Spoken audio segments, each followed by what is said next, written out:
Hey everyone, this is Tim from Your Six Studios. Today in this video I'm going to show you how to use the screenshot button on your Samsung phone.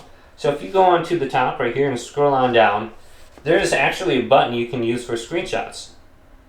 So you can just take a picture anytime. If you press that, there's a small delay, maybe like 2 or 3 seconds, so you can get back to the screen you want, and it won't take a picture of the screen. So if you don't see this button right here, you can just hold down on it and you should be able to see some options. Delete after sharing, hide status, save original. Here's the format and stuff, and the location is storing in.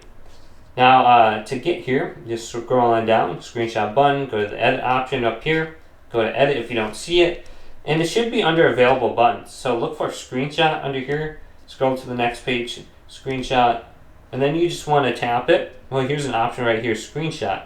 Take screenshots. So I have 2 of them for some reason. So you can just add it to the button list, go to done, scroll on down, here's screenshot right here. So this one is going to be pretty much the same thing. No, it looks like share your screen with X recorder. Okay, start screen share. I don't know if I tap the thing. So it looks like that maybe was a different application that I might have started up and wants me to do a share screen where I'm recording everything. But that's how you take a screenshot. Hopefully this video did indeed help you out. If it did, leave a big thumbs up and subscribe to my channel down below.